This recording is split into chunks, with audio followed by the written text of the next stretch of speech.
নওগাঁর বদলগাছি উপজেলা স্বাস্থ্য কমপ্লেক্স। নানা রোগে আক্রান্ত রোগীরা ভিড় করছেন সেবা নিতে, কিন্তু চাপ সামলাতে নেই পর্যাপ্ত চিকিৎসক। মাত্র ৩ জন চিকিৎসক দিয়ে চলছে হাসপাতালটি। একই অবস্থা জেলার মান্দা, মহাদেবপুর, পত্নীতলা ও সাপাহার উপজেলা স্বাস্থ্য কমপ্লেক্সের। ৩০ থেকে ৩১ চিকিৎসকের বিপরীতে সেবা দিচ্ছেন মাত্র ২ থেকে ৩ জন। রয়েছে প্রয়োজনীয় যন্ত্রপাতি ও লোকবলের সংকট। এজন্য বাধ্য হয়ে অনেকেই যাচ্ছেন বেসরকারি ক্লিনিকে। এতে সময় ও খরচ দুটোই বেশি লাগছে।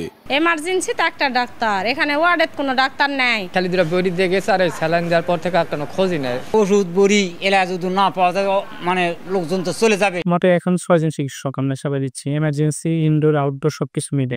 নতুন রোগ না নিয়ে হওয়া পর্যন্ত হয়তো আমাদের এভাবেই পার করতে।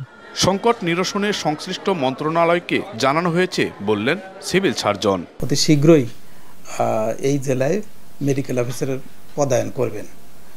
আশা করি আমার ঊর্ধ্বতন কর্তৃপক্ষ এই বিষয়ে সচেষ্ট আছেন এবং শীঘ্রই আমরা মেডিকেল অফিসার এই জেলায় পদায়ন পাব। নওগাঁর ১১ উপজেলায় ৩১৯ চিকিৎসকের বিপরীতে কর্মরত আছেন মাত্র ৮৪ জন।